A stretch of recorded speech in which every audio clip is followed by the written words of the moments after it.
الشيطان الرجيم بسم الله الرحمن الرحيم ولقد نصركم الله ببدر وأنتم أذلة فاتقوا الله لعلكم تشكرون صدق الله العظيم وصدق رسوله النبي الكريم نحن على ذلك من الشاهدين والشاكرين والحمد لله رب العالمين اما بعد اللہ تبارک و تعالیٰ کی حمد و ثنا کے بعد آقا نامدار فاخر الموجودات سید الکونین سید الثقلین والی بطحاء امام الانبیاء سید المرسلین و خاتم النبیین حضرت محمد مصطفیٰ احمد مصطفیٰ صلی اللہ علیہ وآلہ وسلم کی ذات اقدس پر کروڑوں سلام۔ حاضرین و سامعین، بزرگ گواران اور برادران، حاضر طاہر قابل احترام معلوم، آج کا خطبہ ماہ رمضان رمضان المبارک کی 17 تاریخ یوم بدر کی مناسبت سے غزوہ بدر کے بارے میں گفتگو ہوگی انشاءاللہ الرحمن۔ ایک حقیقت ہے کہ جب اسلام پھیلا تو اللہ تبارک و تعالیٰ نے دن دگنی رات چوگنی کے حساب سے اس کو ترقی عطا کی، اور ترقی کا صحرا بظاہر تیر و تلوار نظر آتی ہے لیکن قتل نہیں۔ نبی صلی اللہ علیہ وسلم نے 13 سال مکہ کی زندگی میں بسر کیے، سب کو قولوا لا الہ الا اللہ کی دعوت دیتے رہے، تو بھی ہجرت کر کے مدینہ تشریف لے گئے۔ پہلا سال معاہدوں پہ گزرا، وہاں کی کمیونٹیز نے دلی طور پہ قبول نہ کیا تو نبی صلی اللہ علیہ وسلم نے میثاق مدینہ کے نام سے میثاق کیا، جو یہودیوں کے ساتھ معاہدہ تھا، تاکہ ہمیں وہاں پہ ٹھہراؤ مل جائے اور ہم جگہ بنا لیں۔ پیچھے رہے زندگی کے 9 سال، یعنی کہ 10 سالہ مدری دور، پہلا سال اسی طرح گزر گیا۔ 9 سالوں کے اندر تقریباً 108 مہینے بنتے ہیں،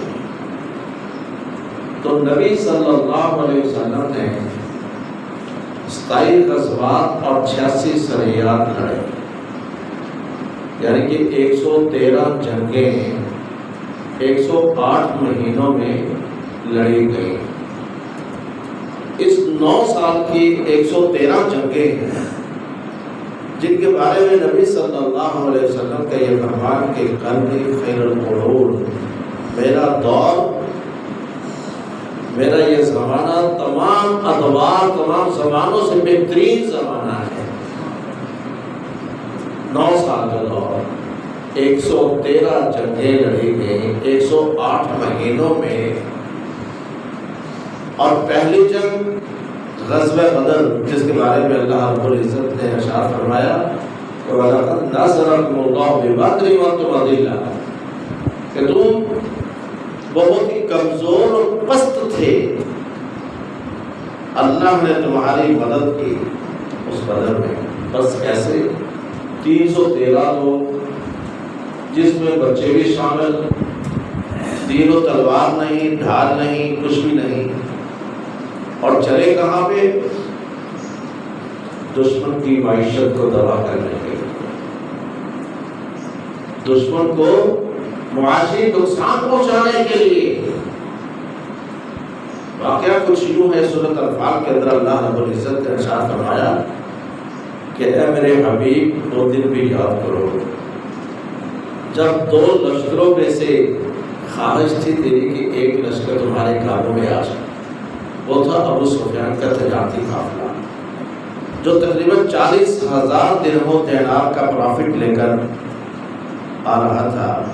راستہ یہی مدینے والا تھا، تو نبی صلی اللہ علیہ وسلم کو اطلاع ملی کہ وہ 40,000 درہم دینار جو پرافٹ ہوگا اس بار وہ پرافٹ آپس میں تقسیم نہیں کریں گے، ان کا یہ آپس میں معاہدہ ہے کہ یہ پرافٹ اسلحہ بنایا جائے گا اور نبی صلی اللہ علیہ وسلم اور مسلمانوں کو ختم کیا جائے گا۔ تو آپ صلی اللہ علیہ وسلم نے فرمایا کہ یہ پرافٹ ان کا مکہ پہنچنے نہ پائے، پرافٹ ان کا مکہ میں پہنچنے نہ پائے۔ 313 لوگ نکلے اس قافلے کو روکنے کے لیے۔ ابو سفیان کو اطلاع مل گئی کہ محمد صلی اللہ علیہ وسلم میرا راستہ روکنے کے لیے آئے ہوئے، اس نے راستہ تبدیل کر لیا اور مکہ اطلاع پہنچا دی۔ جب مکہ اطلاع پہنچی کہ ابو سفیان کو خطرہ ہے تو ابو جہل نے اعلان کر دیا کہ باہر نکلو، ابو سفیان کو بچانے کے لیے ہمارا قافلہ رک جائے گا۔ 1000 نفوس اسلحہ سے لیس بیوہ عورتیں اونٹ اور گھوڑے لے کر پہنچے ابو سفیان کا لشکر بچانے کے لیے، تجارتی قافلہ بچانے کے لیے۔ تو تجارتی قافلہ راستہ چینج کر کے مکہ پہنچ گیا، اسے پیچھے سے اطلاع بھی دے دی کہ میں مکہ صحیح سلامت پہنچ گیا ہوں، واپس آ جاؤں۔ واپسی کا ارادہ کر لیا ابو جہل نے، لیکن شیطان لعین سراقہ بن مالک کی شکل میں حاضر ہوا، کہنے لگا کدھر؟ ان کا واپس ابو سفیان تو چلا گیا واپس۔ کہنے لگا نہیں، یہ کل کلا پھر تمہارے لیے خطرے کا سبب بنے گا، ان کا خاتمہ ضروری ہے، چلو واپس مدینہ میں چلتے ہیں اور ان کو ختم کر کے واپس آنا ہے، میرا خاندان بھی تمہارے ساتھ ہے۔ اس کے حوصلہ بڑھ گیا، شیطان نے حوصلہ بڑھا دیا۔ جب حوصلہ بڑھا تو پھر چل گئے۔ نبی صلی اللہ علیہ وسلم کو اطلاع آئی کہ انہوں نے مدینہ کا رخ کر لیا۔ مدینہ سے 80 میل دور بدر میں جا کر نبی صلی اللہ علیہ وسلم نے ان کا راستہ روک لیا۔ پھر لڑائی ہوئی۔ آپ صلی اللہ علیہ وسلم نے میدان میں اتر کر یہ دعا کی کہ اے اللہ، اگر آج یہ مٹھی بھر لوگ ہلاک ہو گئے تو پھر آج کے بعد لاکھوں بعد اليوم، آج کے بعد اس زمین پر کوئی عبادت کرنے والا نہیں۔ یہ توحید والے لوگ۔ اسی وقت اللہ تبارک و تعالیٰ نے فرشتوں سے کہا، میرے فرشتوں جاؤ میرے محمد کی مدد کرو صلی اللہ علیہ وسلم، سنلقی فی قلوب الذین کفروا الرعب، تم مدد کرو، پہنچو، میں دشمنوں کے دلوں میں ان کا رعب و دبدبہ ڈال دیتا ہوں، خوف ڈال دیتا ہوں۔ فرشتے آئے، اترتے جب صفیں دیکھی تو شیطان کو تو نظر آ گئی، انسانوں کو نظر نہیں آ رہا تھا۔ جب شیطان نے دیکھا تو پچھلے پاؤں بھاگ چلا، میدان چھوڑ کر۔ ابو جہل نے کہا سراقہ کدھر؟ سراقہ تو وہ تھا نہیں۔ فوراً کہنے لگا انی انا ما لا ترون انی اخاف اللہ، جو کچھ مجھے نظر آ رہا ہے تم نہیں دیکھ سکتے، میں تو بس اس اللہ سے ڈرتا ہوں۔ وہ سمجھ گیا کہ عذاب الہی آ رہا ہے، یہ عذاب ہے فرشتوں کا آنا۔ لیکن اللہ تبارک و تعالیٰ نے اپنے حبیب صلی اللہ علیہ وسلم کی مدد فرمائی، 70 سردار ہلاک ہوئے اور 70 گرفتار ہوئے۔ اب زوم دیکھیں کتنا، اب مماثلت بھی تھوڑی سی کرتے جائیے گا ہمارے زوم میں اور ابو جہل کے زوم میں۔ کیا زوم؟ قتل ہوا بچے کے ہاتھوں. تو جب سر اتارا جانے لگا تو ہوش میں تھا، کہنے لگا ذرا تھوڑا سا نیچے کر کے اتارنا، پوری گردن کٹے، پوری گردن سر کے ساتھ کٹنی چاہیے تاکہ پتا چلے کسی سردار کا سر ہے. اور یہ ذوق کیوں تھا؟ ذوق یہ تھا کہ غلاف کعبہ پکڑ کر اس نے یہ کہا تھا اللہم ان کان ھذا ھو الحق فامطر علینا حجارۃ من السماء او ائتنا بعذاب علیم. اے اللہ اگر یہ قرآن حق ہے، محمد رسول اللہ حق ہے، کہ ہم پر بارش پر پتھروں کی بارش برسا دے یا بہت بڑا دردناک عذاب بھیج دے. تو یہ ذوق کیوں تھا؟ اس لیے وہ سمجھتے تھے کہ وہ بیت اللہ کا متولی ہے، حاجیوں کو ستو بلاتا ہے، مہمان نوازی کرتا ہے، لہذا حاجیوں کو، مسافروں کو مہمان نوازی کرنے والا، کھانا کھلانے والا جو مرضی کرتا پھرے وہ اللہ کا بڑا قریبی ہو جاتا ہے. سوم ہے نا ہمارے جیسا، ہم بھی مسجدوں کے متولی بن گئے، خدمت کرنا شروع کر دی اور سمجھ یہ لیا کہ فرمان رسول کے مطابق بس جنت میں گھر بن گیا، کیونکہ نبی صلی اللہ علیہ وسلم کا فرمان ہے جس نے مسجد بنا دی اس کا جنت میں گھر بنا دیا جاتا ہے. لیکن یہ نہیں دیکھا کہ نیت کیا تھی مسجد بنانے کی، نیت کیا تھی. دیکھنا یہ تو ان کی نیت کیا تھی، حاجیوں کو ستو بنانے کی، کھانا کھلانے کی نیت یہ تھی کہ ان کی چتراہٹ اور زمین پر ان کی دھاک بیٹھی رہے کہ یہ بڑے مخیر لوگ ہیں، یہ بڑے حاجیوں کے مہمان نواز ہیں. لہذا اس نیت سے آج اگر جہاد بھی کیا جائے اور یہ کہا جائے کہ میں مجاہد ہوں، میں جہاد کرتا ہوں، جو مرضی کرتا پھروں، میں اہل حدیث ہوں، واحد ہوں، جو مرضی کرتا پھروں، کھاؤں پیوں. یاد رکھیں نبی صلی اللہ علیہ وسلم کا فرمان ہے من قال لا الہ الا اللہ صدقا من قلبہ فدخل الجنہ.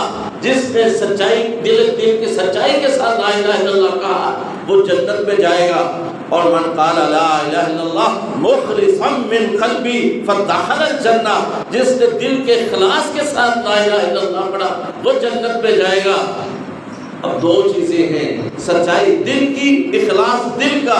صحابہ کہنے لگے یا رسول اللہ صلی اللہ علیہ وسلم سچائی تو ہم سمجھتے ہیں وما اخلاصھا. آپ نے فرمایا اخلاصھا ان تحجزہ عن محارم اللہ. اخلاص اس کا یہ ہے کہ اللہ کی حرام کردہ چیزوں سے اپنے آپ کو دور کر دیں. یہ نہیں ہے کہ لا الہ الا اللہ محمد رسول اللہ پڑھ لیا، اللہ نے صرف شرک نہیں بخشنا، باقی قبر کرتے رہو، قبضے کرتے رہو، شرک نہیں کرنا، سود کھاتے رہو اور ہر مال بٹورا ہوا کھاتے رہو. اس کو کہو کہ ہم مجاہد ہیں، ہم موحد ہیں، ہم مساجد کے ٹھیکیدار ہیں. قتل نہیں، لا الہ الا اللہ پڑھا ہے اخلاص دل کے ساتھ. تو پھر اخلاص کا مطلب یہی ہے کہ اللہ کی حرام کردہ چیزوں سے اپنے آپ کو بچا لیں. اگر اللہ کی حرام کردہ چیزوں سے نہ بچایا تو پھر یہ کلمہ پڑھنا فائدہ نہیں ہوگا، بلکہ یہ عذاب الہی کا سبب بن جائے گا. جس طرح ابو جہل کا ذوق جہنم میں لے گیا اسے، اور ذوق ہمارا بھی ایسا ہی ہے. ہم بھی کہیں گے شہید ہونا ضروری ہے، لیکن شہادت کے لیے نبی صلی اللہ علیہ وسلم کا فرمان ہے کہ نیت بھی دیکھی جائے گی. عالم، قاری، شہید اللہ کے حضور پیش کیے جائیں گے. اللہ کہے گا ہاں میں قاری کیا حال ہے، کیا کرتا رہا؟ اے اللہ تیرا قرآن پڑھتا رہا، تلاوت کرتا رہا. اللہ کہے گا ہاں میں نے تجھے بڑی خوشحالی دی تھی، تو تلاوت کرتا تھا، لوگ اشش کر اٹھتے تھے. کیوں؟ تیری نیت یہی تھی، میرے اخلاص کے لیے تو نے کیا ہی کچھ نہیں. فرشتوں کو حکم دے گا اس کو اوندا لٹکا کر منہ کے بل گھسیٹتے ہوئے جہنم میں پھینک دیا جائے. پھر مولوی کو پیش کیا جائے گا. ہاں مولانا کیا کیا؟ یا اللہ تیری خدمت کی، تیرے دین کی خدمت کی، تیرا دین پھیلایا. اللہ کہے گا تیرے دل میں یہ تھا کہ لوگ اشش کر اٹھے، اشش ہو گیا، تیری عزت بھی بڑھا دی، تو دنیا میں شہرت بھی دے دی، کیوں؟ تیری خواہش تھی کہ بڑے اشتہار میں تیرا بڑا نام ہو، درمیان میں تیرا نام بھی آتا رہا اور بڑی مشہوری بھی ہوئی، بڑی شہرت ہوئی۔ تو مسجد میں جاتا تھا تقریر کے لیے، لوگ پھولوں کے ہار پتیاں میں پھینکا کرتے تھے، یہ سب کچھ تو نے میں نے دنیا میں دے دیا، اب تیرے لیے صرف جہنم کے علاوہ اور کچھ نہیں۔ فرشتوں کو حکم دے گا کہ اس کو بھی منہ کے بل گھسیٹتے ہوئے جہنم میں پھینک دو۔ کیوں؟ اس کی نیت صاف نہیں تھی، اس نے اسلام کو مس یوز کیا ہے، اس نے قرآن کو مس یوز کیا ہے۔ اور اسی طرح شہید ہونے والا، جہاد کرتے ہوئے مجاہد، جس نے خون بہا دیا، خون بہانا اللہ کے راستے میں اس سے بڑی قربانی اور کوئی نہیں ہو سکتی کہ اپنی زندگی کی ساری خوشیاں اللہ کے لیے قربان کر دینا، اس سے بڑھ کر قربانی اور کیا ہے؟ اے شہید، آؤ میدان میں، کیا کیا؟ اے اللہ، میں تیرے راستے میں لڑتا رہا، میں نے بڑے دشمن مار دیے، میں نے جو بھی تیرے خلاف اڑتا تھا اڑا دیتا تھا، گردنیں اڑاتا رہا ہوں، اور آخرکار تیرے راستے میں شہید ہو گیا۔ اللہ کہے گا ظالم، تیرے دل میں تو یہ تھا کہ تیری بہادری کے چرچے ہوں کہ تم بہت بڑا مجاہد ہے، تم بہت بڑا بہادر ہے، چل جہنم میں، تیرا ٹھکانہ جہنم ہے، جہنم کے علاوہ کچھ نہیں۔ بھائیوں، آج بھی نیتوں کو بھاگ لگ رہے ہیں، چاہے ہم جتنے مرضی بہادر بن جائیں، اسلحے کے زور پہ قبضہ گروپ کیوں نہ بنتے چلے جائیں، لیکن نیتوں کے حساب سے جتنے مرضی لٹیرے بن جائیں، ہم یہ سمجھتے ہیں کہ شاید مجاہد کے لیے ہر چیز جائز ہے، ہم سمجھتے ہیں کہ شاید مولوی کے لیے ہر چیز جائز ہے، ہم سمجھتے ہیں شاید حافظ قرآن کے لیے ہر چیز جائز ہے، موحد اہل حدیث ہونا ضروری ہے، موحد کے لیے ہر چیز جائز ہے۔ قطعاً نہیں، جب تک اخلاص نہیں ہے، جس کے بارے میں نبی صلی اللہ علیہ وسلم کا یہ فرمان اخلاص ہوا، ان تحرزہ محارم اللہ، کہ اس کا اخلاص یہی ہے کہ اللہ کی حرام کردہ چیزوں سے اپنے آپ کو دور کر لیں۔ جب تم اللہ کی حرام کردہ چیزوں سے اپنے آپ کو دور نہیں کریں گے تو پھر نیتوں کا پھل ملے گا۔ کیوں؟ ظاہری لباس دیکھ کر تو لوگ کہیں گے واہ واہ، کیا صوفی ہے، کیا نیک ہے، کیا بزرگ ہے، کیا صالح ہے، لیکن دل کے بھید کون جانتا ہے؟ واللہ علیم بذات الصدور، کہ دل کے اندر کیا کچھ چھپا ہوا ہے۔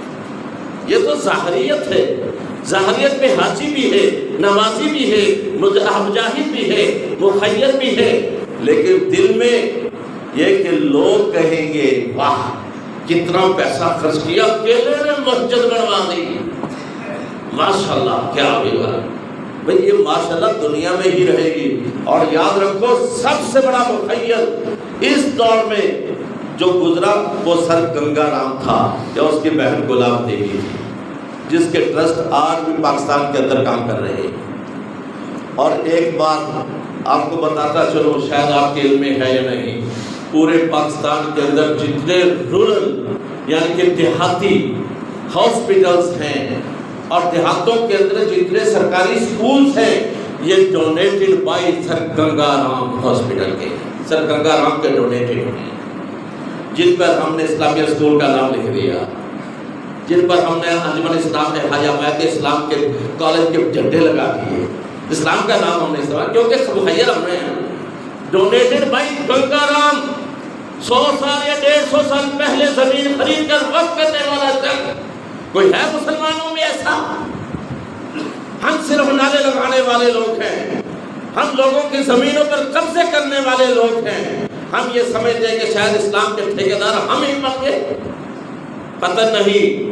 اگر یہ مخیر اور خیرات جنت کی ضمانت ہوتی تو جنت اعلی علیین میں سر گنگا رام ہوتا، اس کی بہن گلاب دیوی ہوتی، لیکن نہیں، وہ جہنم میں جائیں گے اس لیے کہ ایمان کی جڑیں نہیں تھی، ایمان کی جڑیں نہیں تھی۔ نبی صلی اللہ علیہ وسلم نے فرمایا درخت 3 قسم کے ہوتے ہیں، ایک درخت اس کی جڑیں بڑی مضبوط ہیں، اوپر تنا ہے لیکن سایہ نہیں، پھل نہیں، ایک درخت اس کا تنا ہے، اس کا پھیلاؤ بہت زیادہ، پھل بہت زیادہ، لوگ بڑے فائدہ اٹھاتے ہیں، لیکن وہ آندھی آتی ہے تو اس آندھی کا تھپیڑا برداشت نہیں کر پاتا، گر جاتا ہے کیونکہ اس کی جڑیں نہیں ہیں۔ اور ایک درخت ہے، اس کی جڑیں بھی ہیں، تنا بھی بڑا مضبوط اور اس کا پھیلاؤ بھی بہت زیادہ، سایہ بھی بہت زیادہ، پھل بھی بہت زیادہ، لوگ اس کے سائے تلے بھی بیٹھتے ہیں، پھل سے فائدہ بھی اٹھاتے ہیں، آندھی کے تھپیڑے آتے ہیں وہ برداشت کرتا ہے۔ نبی صلی اللہ علیہ وسلم نے فرمایا کہ یہ مومن کی مثال ہے جس کے ایمان کی جڑیں زمین کی گہرائی تک گئی ہوئی ہے، تنا بھی مضبوط ہے، سایہ دار درخت بھی ہے، پھل بھی ہے کہ لوگ اس سے فائدہ اٹھاتے ہیں۔ ایسا نہیں کہ لوگوں کا خون چوستا ہے، لوگوں کو وہ باہر دیتا ہے، ایسا قتل نہیں، وہ خون چوسنے والا درخت نہیں ہوتا مومن، مومن فائدہ دینے والا ہوتا ہے، مومن کے سائے تلے لوگ امن اور محفوظ ہوتے ہیں، مومن سے پھل سے بھی فائدہ حاصل کرتے ہیں۔ تو نبی صلی اللہ علیہ وسلم کا فرمان کہ مومن وہی ہے جس کے سائے تلے لوگ امن محسوس کرے، تحفظ سمجھے، نہ کہ اس کے سائے تلے وہ آئے اور کہیں کہ میں اس سے معمول نہیں، میں اس سے محفوظ نہیں، مجھے اس سے خدشہ لاحق ہے۔ اگر ایسی بات آ گئی تو پھر سوائے جہنم کے اور دنیا کی رسوائی اور ذلت کے اور کچھ پلے نہیں پڑے گا۔ نبی صلی اللہ علیہ وسلم نے جہاد فرمایا، غزوہ بدر، پہلا جہاد، پہلی جنگ، پہلا رمضان، اور رمضان بھی 24 گھنٹے کا روزہ، پہلا رمضان میں 24 گھنٹے کا روزہ، اور 80 میل دور سفر کر کے عرب کی گرمی تہتے ہوئے ریگستان، کس انداز کیا کیفیت ہوگی، کبھی امیجن کریں، کبھی سوچیں، لیکن اس کی فیوز و برکات کیا ہوئی۔ 113 جنگوں کے بعد نبی صلی اللہ علیہ وسلم کا آخری خطبہ حجۃ الوداع، کتنے مسلمان تھے؟ تقریباً 1.5 لاکھ۔ یہ وہ مسلمان تھے جو وہاں پہنچ پائے، جو ضعیف العمر تھے وہ بھی نہیں گئے، جو بچے تھے وہ بھی نہیں گئے، خواتین نہیں گئی۔ تو اس کی مطلب یہ ہوا کہ اسلام پھیلا ہے جہاد کے فیوز و برکات سے، جہاد کی فیوز و برکات سے۔ اگر کوئی یہ کہے کہ تلوار سے قتل نہیں، تلوار چلی ہے بڑوں پہ، تلوار چلی ہے بڑوں پہ، جنہوں نے چھوٹوں کی آزادی کو سلب کر رکھا تھا، جنہوں نے چھوٹوں پہ اپنا سایہ رکھا ہوا تھا کہ خبردار آزادانہ آواز نہ نکالنا، تم ہمارے غلام ہو۔ تو جب تلوار چلی بڑوں پہ، بڑوں کا سایہ ختم ہوا تو پھر نیچے سے آوازیں بلند ہوئی، غلاموں کی، خادموں کی، نوکرانیوں کی، نوکروں کی، لا الہ الا اللہ محمد رسول اللہ۔ جب یہ بلند ہوئی تو پھر 313 کے افراد میدان بدر میں، اور آخری خطبہ میں 1.5 لاکھ افراد کا مجمع۔ یہ فیوز و برکات نہیں تو اور کیا تھی۔ اللہ تبارک و تعالیٰ سے دعا ہے کہ اللہ ہمیں صحیح اسلام پہ عمل کرنے کی توفیق عطا فرمائے، جو مومن کی صفات نبی صلی اللہ علیہ وسلم نے ارشاد فرمائی ہے ویسا ہی مومن بننے کی توفیق عطا فرمائے۔ ہم وہ مومن بنے جو ہماری آغوش میں آئے، تحفظ محسوس کرے، یہ نہ سمجھے کہ یہ شاید یہ کہیں ایسا نہ ہو کہ مجھے لوٹ لے، ایسا مومن نہیں بننا۔ اللہ ہمیں ایمان، صحیح مکمل ایمان کی توفیق عطا فرمائے، صحیح مومن بنائے، اور محمد رسول اللہ صلی اللہ علیہ وسلم کا مطیع متبع بننے کی توفیق عطا فرمائے۔ آخر دعوانا الحمدللہ رب العالمین۔